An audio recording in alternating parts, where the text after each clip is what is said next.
अल्हम्दुलिल्लाहि रब्बिल आलमीन वस्सलातु वस्सलामु अला मन कान नबिय्युन व आदमु बैनल माइ वत्तीन व अला आलिहि व अस्हाबिहि व औलियाइ उम्मतिहि अजमाइन।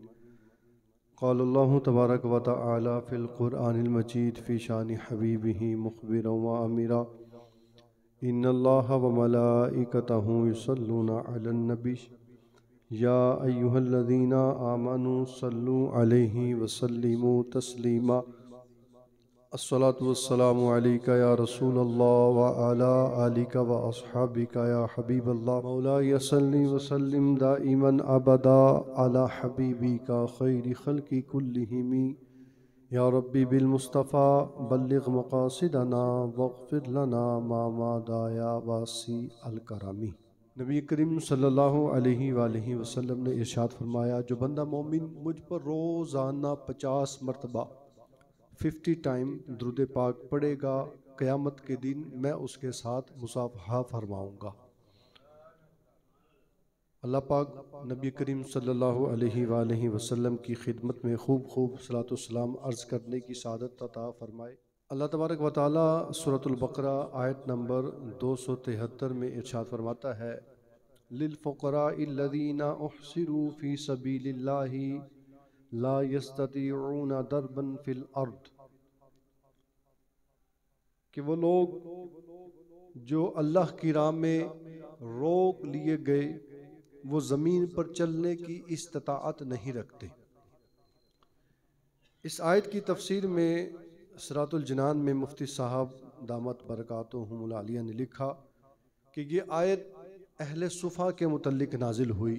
अहले सुफ़ा वो सहाबा जो मक्के से मदीने हिजरत करके आए, 400 के करीब इनकी तादाद थी और इनके बस दो ही काम थे, ये रात भर इल्म दीन हासिल किया करते और दिन भर इल्म दीन की खिदमत किया करते। अल्लाह तबारक व तआला ने इन लोगों के मुतल्लिक इस आयत को नाजिल फरमाया और इसमें ये बताया गया कि तुम्हारे सदक़ात के, तुम्हारी ज़कातों के और अल्लाह की राह में दिए जाने वाले पैसों के, मालो दौलत के, दीगर चीज़ों के जो बेहतरीन मुस्तहिक हैं वो ये लोग हैं कि जिन्होंने अपने आप को दीन के लिए वक्फ़ कर दिया, जिन्होंने दीन सीखने के लिए अपनी ज़िंदगानी लगा दी, जिन्होंने दीन सीखने के लिए अपने आप को अल्लाह की राह में कुर्बान कर दिया, अपने आप को अल्लाह की राह में वक्फ़ कर दिया। तो इसी के मुतल्लिक आज हमारा बयान भी होगा कि दीन की माली खिदमत करने के क्या फ़ज़ाइल हैं। अगर अल्लाह तबारक व तआला ने माल अता किया है और हम दीन की खिदमत में उस माल को खर्च करते हैं तो हमें इसका कितना अजर मिलेगा। दीन की माली खिदमत करने पर अहादीस तैयबा में क्या क्या वारिद हुआ है और कुरान पाक में अल्लाह ताला ने इसके बारे में क्या तरगीब फरमाई है। हज़रत मोहम्मद बिन जरीर रहमतुल्लाहि ताला अलैह फरमाते हैं, हम चंद दोस्तों के साथ मिलकर हमने प्लान किया कि क्यों ना इल्म दीन हासिल किया जाए, इल्म दीन को सीखा जाए। का आपस में प्लान करके हम इल्म दीन सीखने के लिए सफ़र करते करते एक शहर में पहुँचे और उस शहर में पहुँचकर इल्म दीन हासिल करने में मसरूफ़ हो गए। अल्लाह ताला ने जब तक चाहा इल्म दीन हासिल करते रहे, जो रकम, जो माल, जो दौलत हम साथ लाए थे उसको खर्च करते रहे। एक वक्त आया कि वो रकम हमारे पास ख़त्म हो गई। अब कहने लगे, हम इस बारे में सोच रहे थे कि अब क्या किया जाए, क्योंकि माल तो ख़त्म हो गया, अपनी पढ़ाई को बाकायदा जारी कैसे रखा जाए, इस बारे में आपस में मशवरा कर रहे थे, सोच रहे थे और तय ये पाया था कि वापस घरों को चलते हैं, घर जाकर कुछ और रकम का इंतज़ाम करते हैं, जब और रकम जमा हो जाएगी तो दोबारा आकर इल्म दीन सीखने में मसरूफ़ हो जाए। मोहम्मद बिन जरीर रहमतुल्लाहि ताला अलैह फरमाते, हम ये सोच रहे थे, इतने में एक काफिर आया और उसने हम सारे दोस्तों को, 3 दोस्त मौजूद थे, तीनों को 3-3 दिरहम दे दिए। कहा, हमने अल्लाह का शुक्र अदा किया कि चलो इन 3 दिरहमों से जितने दिन तक मजीद हम यहाँ रहकर इल्म दीन हासिल कर पाए, अल्लाह ने हमारे लिए इंतज़ाम फरमा दिया। जरीर बिन अब्दुल्ला फरमाते वो गैर मुस्लिम, वो काफिर 40 मरतबा ऐसा मामला करके गया कि हमारे पास अखराजात ख़त्म होते, इल्म दीन सीखने के रास्ते में माल की वजह से जो दुश्वारी पेश आती, अल्लाह तबारक व तआला उसके ज़रिए हमारी इस परेशानी को दूर कर देता। 40 मरतबा वो हमारे पास आया और हमें 3-3 दिरहम हर बार देकर जाता रहा कि हम इल्म दीन सीखते रहें, इल्म दीन सीखने में हमें परेशानी का सामना ना हो। कहने लगे, एक दिन मैंने उससे पूछा, भाई तुम तो गैर मुस्लिम हो, तुम हमारी खिदमत क्यों करते हो, तुम्हारा तो इस्लाम से ताल्लुक नहीं। वो गैर मुस्लिम कहने लगा, मैं तौरात शरीफ पढ़ता हूँ, तौरात के अंदर मैंने पढ़ा है अफजल तरीन सदका वो है जो किसी दीन के तालिबे इल्म पर किया जाए। तौरात के अंदर मैंने पढ़ा है अफजल सदका वो है जो किसी दीन के तालिबे इल्म पर किया जाए। अब हमारे मजहब में कोई इस तरह तौरात को नहीं सीखता जैसे तुम लोग दीन इस्लाम को सीखने में मसरूफ हो। बस अपनी उस तौरात वाली बात पर अमल करने के लिए मैं तुम्हारे ऊपर खर्च करता हूँ। वक्त गुजरता गया, तालीम मुकम्मल हुई, ये लोग एक अरसे के बाद हज करने के लिए गए, देखा वो गैर मुस्लिम भी काबे के चक्कर लगा रहा है। उसको रोका, कहा तुम तो वही हो जो फुला फुला शहर में हमारी मदद किया करते थे आकर, और तुम तो गैर मुस्लिम थे, तुम काबे के अंदर क्या कर रहे हो, तुम काबे का तवाफ क्यों कर रहे हो। वो गैर मुस्लिम कहने लगा, बस यही मामला है कि मैं तुम्हारी खिदमत करता था, उस खिदमत का सिला ये मिला। महबूब करीम सल्लल्लाहु अलैहि वसल्लम ने अपना जलवा अता फरमाया। महबूब करीम सल्लल्लाहु अलैहि वसल्लम ने फरमाया, तुमने दीन के तालिबे इल्मों की खिदमत की है, अल्लाह ने इस वजह से तुम्हें ईमान की तौफीक अता फरमा दी है। कहा, मैं ख्वाब में ही मुस्तफ़ा जान रहमत सल्लल्लाहु अलैहि वसल्लम के हाथों पर कलमा पढ़कर मुसलमान हो गया, और मजीद करम यह हुआ कि उस रात मेरे घर वालों में से, मेरी गैदरिंग में से 18 लोगों को ये ख्वाब नजर आया, और उन 18 के 18 ने मुस्तफ़ा के हाथों पर कलमा पढ़कर इस्लाम को कबूल कर लिया। यानी तालिबे इल्म दीन की खिदमत की बरकत से अल्लाह तबारक व तआला ने इस गैर मुस्लिम को ईमान की दौलत अता फरमा दी। तालिबे इल्म दीन की खिदमत की बरकत से अल्लाह तबारक व तआला ने इससे गुनाहों की गंदगियों को दूर फरमाकर इस्लाम के नूर से इसका सीना रोशन कर दिया। सुल्तान महमूद गज़नवी रहमतुल्लाहि ताला अलैह बहुत बड़े आशिक़ रसूल गुजरे अपने वक्त के। इनके दिल में 3 बातों को जानने की जुस्तजू थी, 3 बातों की हकीकत जानना चाहते थे। इन्होंने पढ़ी थी बात महबूब करीम सल्लल्लाहु अलैहि वसल्लम का फरमाने आलीशान, आपने फरमाया उलमाउ वारसतुल अंबिया, उलमा अंबिया के वारिस हैं। जैसे हम कहते हैं जी हमारा घर में से कोई बंदा मर गया, वारिस साहब फौत हो गए, दादा फौत हो गए, तो उसकी औलाद उसकी वारिस बन गई, और वो जो चीज़ें छोड़ कर जाएंगे वो उसके। और अंबिया की शान ये नहीं कि अंबिया मालो दौलत छोड़ के जाएं, अंबिया इल्म दीन को ही छोड़ कर जाया करते। तो महबूब करीम की हदीस है कि उलमा अंबिया के वारिस हैं।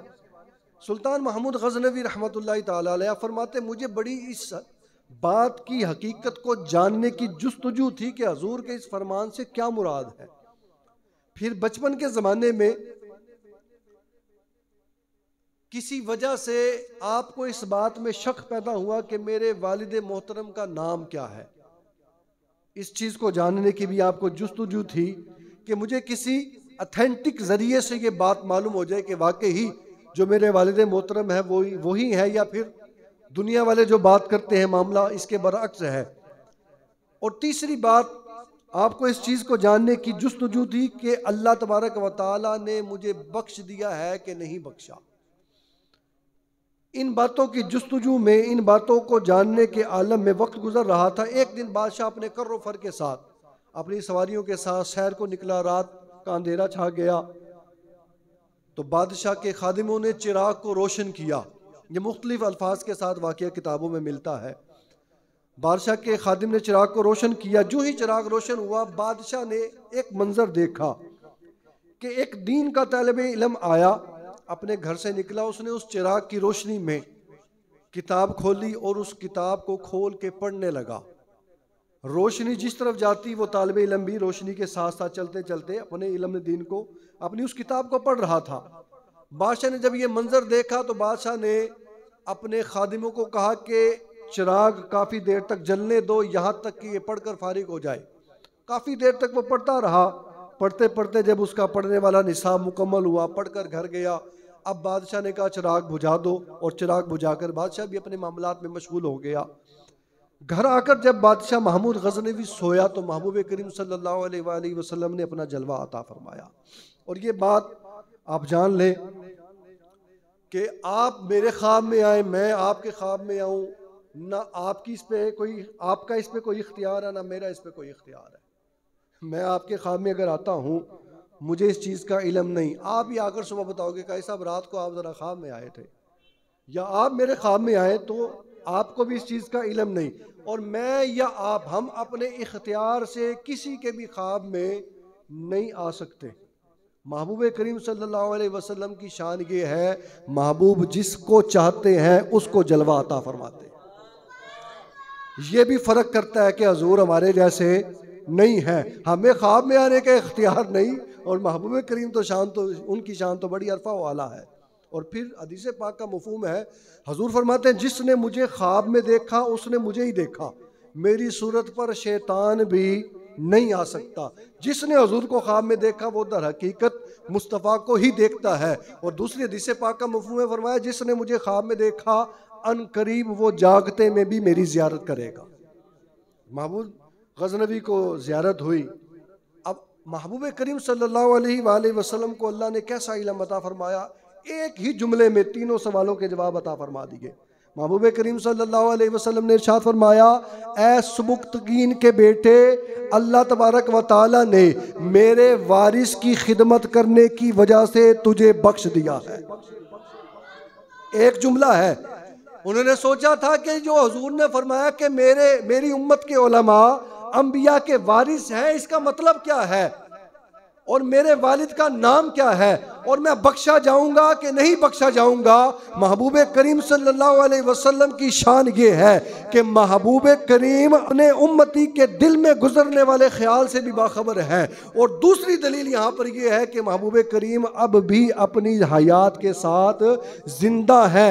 अल्लाह तबारक व तआला ने हमारी आंखों से उजल फरमा रखा है, हमारी आंखें ताकत नहीं रखती, भाई जिंदा है, तभी तो जाना ना महमूद गज़नवी के दिल में क्या बात है, वो क्या सोच रहे हैं। और फिर जब जलवा दिखाया, जलवा दिखा के एक ही जुमले में तीनों सवालों के जवाब दे दिए कि मेरे वारिस की तूने खिदमत की है, उनकी शान ये है कि जो मेरे वरासा की खिदमत करेगा, उलमाए दीन की खिदमत करेगा, अल्लाह तबारक व तआला उसको बख्श देगा। और सुन, उस आलिम दीन की खिदमत की वजह से अल्लाह ने तुझको बख्श दिया है।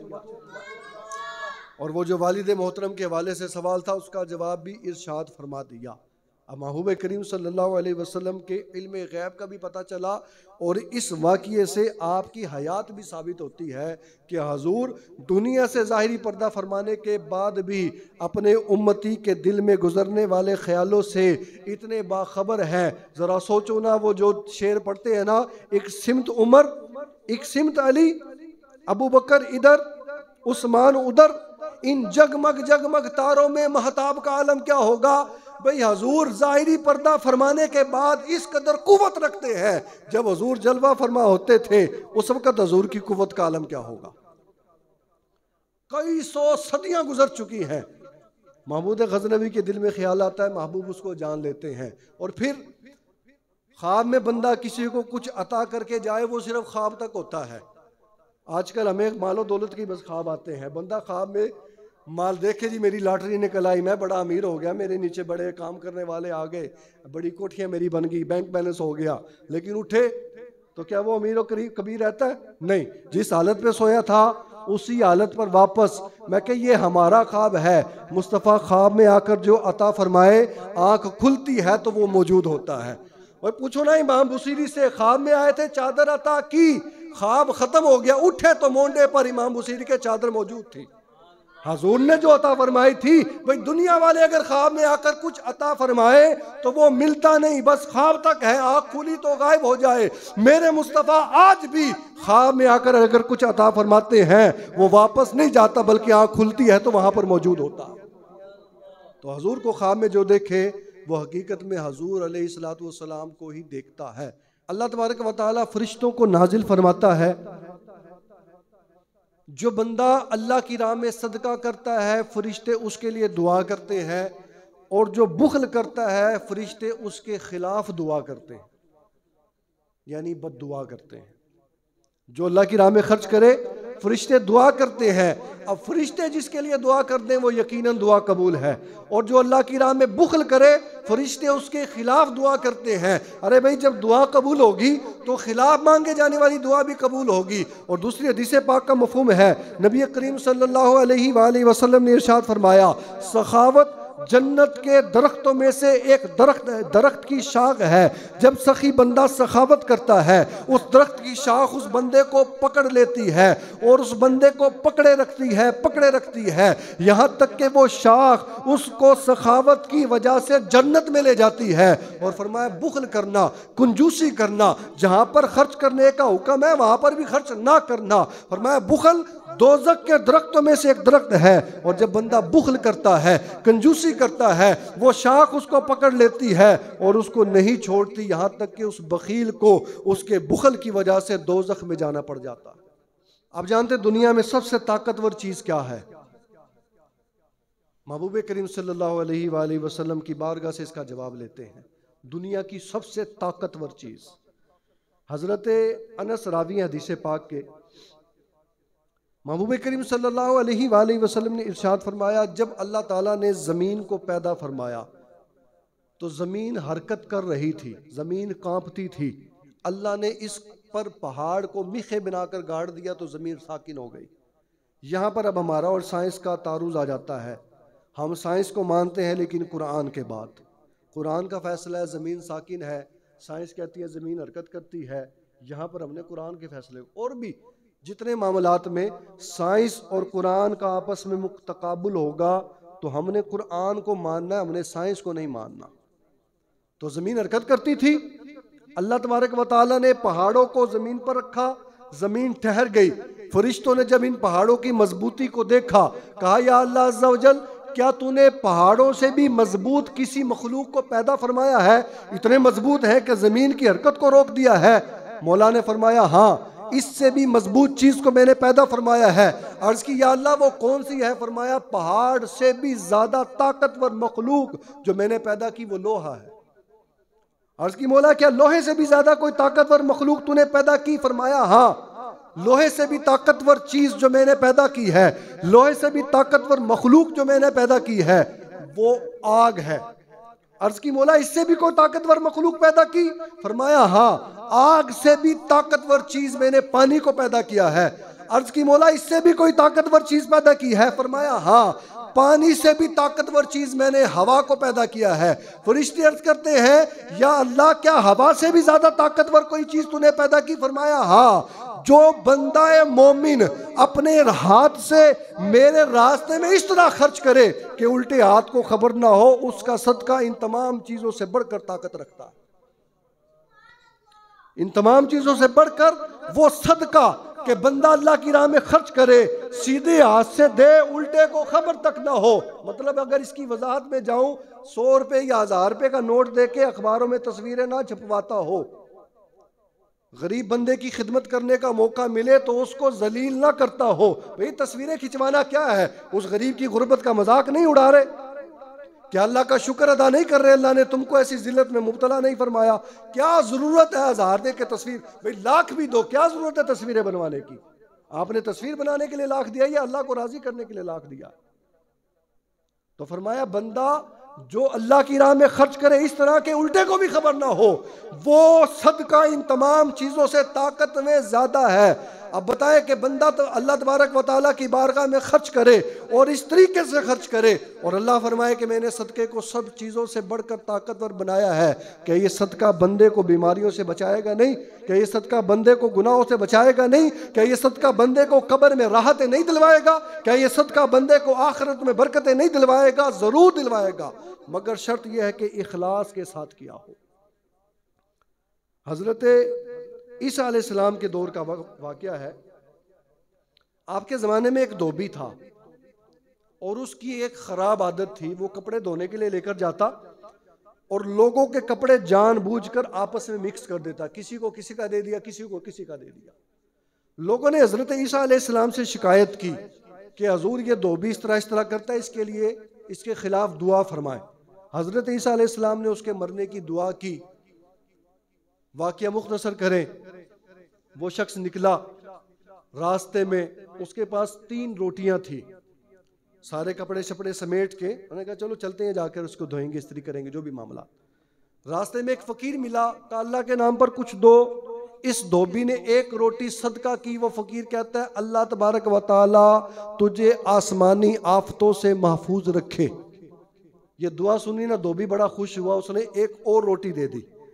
फ़कीर ने अब दूसरी रोटी पर दुआ की, अल्लाह तबारक व तआला तुम्हारी तमाम बलाओं से हिफाजत फरमाए। बड़ा खुश हुआ कि बड़ी अच्छी दुआएं मिल रही। तीसरी रोटी भी सदका कर दी। तीसरी रोटी जब सदका की, फ़कीर कहने लगा अल्लाह तबारक व तआला तुम्हें तौबा की तौफीक अता फरमाए। ये कहकर मामला हुआ, इसने गठरी की तरफ हाथ बढ़ाया और इसी वाक़े के दौरान उस गठरी के अंदर सांप आ चुका था। जिस सांप को अल्लाह की तरफ से हुक्म था कि इस जाकर इसको डसना है और इसकी यहीं पर मौत हो जाएगी। अब इसने धोबी ने गठरी की तरफ हाथ बढ़ाया, करीब था कि सांप उसको डस लेता, फरिश्ते ने आकर उसको लोहे की लगाम डाल दी। वो धोबी इसने गठरी उठाई, सिर पर रखी और सही सलामत वापस आ गया। जब लोगों ने देखा भाई इसके लिए तो दुआ की गई थी, इसके खिलाफ तो दुआ की गई थी, ये तो अभी तक जिंदा फिर रहा है। हजरत ईसा अलैहिस्सलाम की बारगाह में गए कि हुजूर आपने दुआ की थी लेकिन वो तो अभी जिंदा सलामत है। आपने उस धोबी को बुलाया, फरमाया तूने ऐसा क्या मामला क्या है? उसने कहा हुजूर इस तरह करके 3 रोटियां अल्लाह की राह में सदका की हैं। फिर उस सांप को बुलाया और फरमाया कि तुझे तो हुक्म था अल्लाह की तरफ से कि जाकर इसको खत्म करना है, तूने क्यों नहीं खत्म किया? कहा हुजूर करने ही वाला था, अल्लाह की तरफ से मुझे फरिश्ते ने लगाम डाल दी और मैं इसको ना कर पाया। जब लोगों के दरमियान ये मामला खुला तो हजरत ईसा अलैहिस्सलाम ने धोबी को भी बिशारत दी कि अल्लाह तबारक व तआला ने सदका करने की बरकत से तेरी खत्म होने वाली जिंदगी को दोबारा और लंबा कर दिया, और सुन अल्लाह ने तेरे गुनाहों को बख्श दिया है। धोबी ने ये सुना तो हजरत ईसा अलैहिस्सलाम की खिदमत में खड़े होकर अपने तमाम पिछले गुनाहों से तौबा की। अब बताए तकदीर ऐन बंदे के सर पर पहुंची हो, क्या दुनिया की कोई भी ताकत उसको टाल सकती है? वो बंदे के तकदीर में है कि इसने ऐसा करना है, और तकदीर पहुंचने के लिए लम्हों का फासला रह गया है, सेकंड्स का फासला रह गया है कि अब इसके साथ ये होकर रहेगा। तो दुनिया की कोई ऐसी ताकत नहीं है कि तकदीर के फैसले को बदल दे, मगर सदका वो ताकत रखता है कि तकदीर को भी बदल दिया करता है। लेकिन शर्त यह है कि सदका दिया जाए इखलास के साथ। अगर इखलास के साथ नहीं दिया तो ये दिया हुआ सदका भी नुकसान में चला जाएगा। हजरत अनस हदीस पाक के रावी हैं, आप फरमाते सुबह सवेरे सदका दिया करो। हमारे यहाँ कई जगह पर ये रूटीन है, देने वाले देते हैं। चलें ये हदीस सुनते हैं, आज के बाद इस हदीस पर अमल करने की नीयत से दिया करेंगे। फरमाया सुबह सवेरे महबूब करीम सल्लल्लाहु अलैहि वसल्लम ने फरमाया सुबह सवेरे सदका दिया करो कि सदके देने से बला सदके से आगे नहीं बढ़ती। सदका देकर काम पर जाएं, सदका देकर घर से निकलें, सदका देकर मामलात करें, तो इंशाअल्लाह अगर उस काम के अंदर कोई परेशानी आने वाली होगी अल्लाह सदके की बरकत से दूर फरमा देगा। अब सदके देने के लिए भी लाखों करोड़ों देने की ज़रूरत नहीं होती, जितनी इस्तात है उतने दें। और सदका देना महबूब करीम सल्लल्लाहु अलैहि वसल्लम की अजीम सुन्नत है। हम दुआएं करते हैं या अल्लाह उसवा हसना अपनाने की तौफीक अता फरमा। उसवा हसना में से एक अमल ये भी है कि महबूब करीम सल्लल्लाहु अलैहि वसल्लम के दर पर जब भी कोई साइल आता मेरे महबूब उसको खाली हाथ ना लौटाते। महबूब करीम की अजीम सुन्नत है राह खुदा में खर्च करना, और आपने कसम उठाकर इरशाद फरमाया फरमाया खुदा की कसम, महबूब करीम कसम उठा रहे, फरमाया खुदा की कसम सदका देने से माल कम नहीं होता। महबूब कसमें उठा उठा कर बयान फरमाए और हम सदका देते हुए घबराएं, भाई सदका देंगे तो माल ख़त्म हो जाएगा। वो अल्लाह के बंदो, ये सदका अल्लाह से तिजारत है, अल्लाह के साथ बिजनेस है, और जो अल्लाह के साथ बिजनेस करेगा अल्लाह इस बिजनेस में घाटा नहीं होने देगा। ये दुनिया वालों का मामला है कि वो डंडियां मारते हैं, अल्लाह तबारक व तआला की शान तो इससे अरफा वाला है। दुनिया वाले दुनिया के साथ किसी के दुनिया में किसी के साथ बिजनेस करे, बंदे को ये फीलिंग्स रहती है, एहसास रहता है भाई पता नहीं क्या होगा, नफा होगा, नुकसान होगा, घाटा होगा, सारा ही डूब जाएगा या क्या होगा। लेकिन अल्लाह के साथ बिजनेस ऐसा है कि बंदे को घाटे का तसव्वुर भी नहीं आ सकता। अल्लाह के साथ बिजनेस हमेशा फ़ायदा ही देगा। महबूब करीम सल्लल्लाहु अलैहि वसल्लम ने फरमाया, सदका गुनाहों को ऐसे मिटाता है जैसे पानी आग को बुझा देता है। फरमाया सदका जहन्नम की आग से बचाता है, सदका बुरी मौत को दूर करता है, सदका बलाओं से महफूज रखता है। सदका करने वाला क़यामत के दिन अपने सदके के साए में होगा, अल्लाह के अर्श के सिवा किसी चीज़ का साया नहीं होगा। और उनमें 7 बंदों का जिक्र था, उनमें से एक वो होगा कि जिसने अल्लाह की राह में खर्च किया होगा। सारी दुनिया उस सवा नेज़े वाले सूरज के पास खड़ी होगी, अल्लाह की राह में खर्च करने वाला उस दिन भी अल्लाह के अर्श के ठंडे साए के नीचे मजे में होगा। तो सदका देने वाला क़यामत के दिन अपने सदके के साए में होगा। सदका देना उम्र को बढ़ाता है और सदका 70 किस्म की बीमारियों को दूर कर देता है।